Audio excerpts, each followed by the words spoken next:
doesn't do anything. Actually, because Ishvara, if he does things, you know what happens when you do things? We have a physicist here. He said he's a physicist, right? And in physics, we talk of action and reaction. When you do something, it becomes a cause for some other results. Any action will lead to some consequence, right? Yes. And if Ishvara is going to have consequences, what good is he? He will have to suffer the results of his karmas. Just like we are here enjoying our suffering as a result of our past karmas. All the situations that are being presented to us is because of that. Then that Ishvara will also be subject to all these problems. Will he be able to solve our problem? So it is better that he is not doing. Yes? So in this regard, Ishvara does no action. Now, it really speaking does not actually mean no action. I will come to this thing a little again. How can Ishvara, on whom we seem to depend so much, at least he should be saying Tathastu, no? He should be blessing us. Really speaking, that's what is happening. No action which can produce any such consequences he is doing. He is not a creator. He has this special characteristic that when he carries out an action, it will not produce any consequences. Now that doesn't happen with you and me. So our Purusha and that Purusha Ishvara is a special. We have to reach that stage where our action will not produce any results. Whereas Ishvara, even if he does carry out any action, it does not produce any consequences for Ishvara. In other words, the technical word is, as we had the topic time before last, the word is klesha. Our actions are inflicted with klesha. Ishvara is special in the sense whatever action done by him are not affected by what we call as klesha.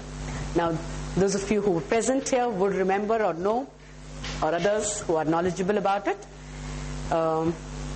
Klesha is that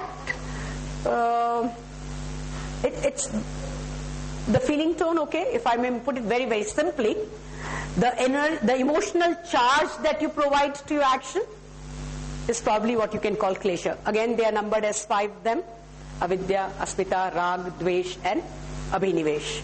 Yes, likes, dislikes, excessive attachment or hatred. These are what is called as klesha.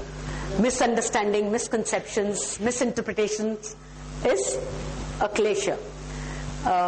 Taking a common example given is taking a rope for a snake and then becoming excited about it or agitated about it is klesha. These are the ways in which we behave in this world, most of us. But the God, the Ishvara, it is Purush Vishesh. It is unaffected. Ishvara is distinct Purusha, untouched by affliction. Afflictions, the kleshas. These, rag, dvesh, etc. Actions and the fruits thereof. We talked about pranidhan as surrender, the fruits of action. Ishvara has no fruits. Is free from, untouched by afflictions also. The action that he carry out produces no consequences for him, and fruits thereof.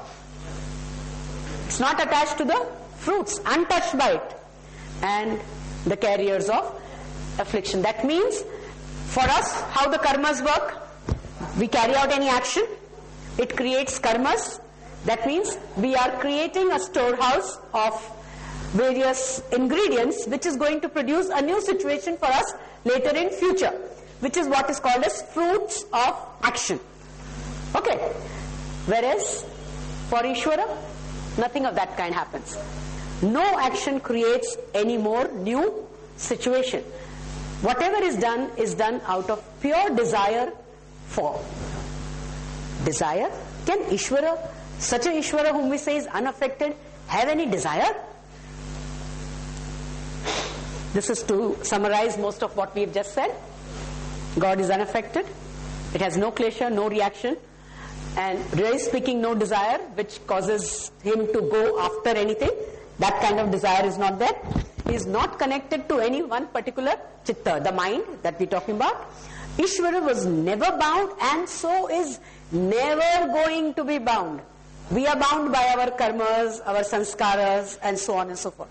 But Purush Vishesh is that which is not bound by any of these. And it is neither matter nor spirit.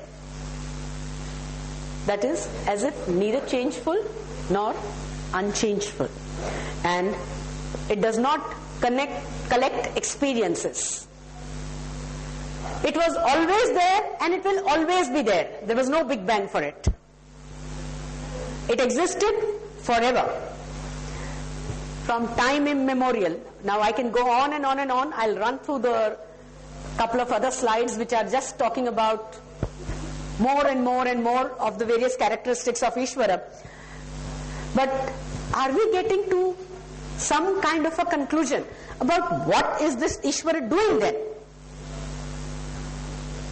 While it does not interfere, it does not create or destroy anything, nor does it maintain. We talked about the Trinity just now. Somebody said that. It doesn't do that. That's not Ishvara. The Ishvara is unique. It is special. What is so unique and special about it? It is the real purpose in the Sankhya Yoga scheme is to act as a model. How can inactive, this inactive now is in an inverted comma. We have understood what this inaction is all about. Be a role model. Do you want to perform such action that you are not bound by them later on? That is the purpose of our life. If we are working at reaching that kind of a state where we can carry on action which will not produce karma sanskaras, then we will become freer. Yes, we are seeking it. So such an Ishvara can be a role model. Then since that can help a sincere individual to spiritually evolve. So God is not for us to help us in our day-to-day life. Oh God, I have parked my car in the wrong place. Please protect it. Let not the police tow it away. I have 2 minutes only. I didn't have place to park. We do that? Bhagwan ne bacha liya. The police did not see it, didn't tow it away. Ishwar nahi aata hai bachane. That's not the Ishwar. उसकी तरफ से भी कुछ नहीं आता है.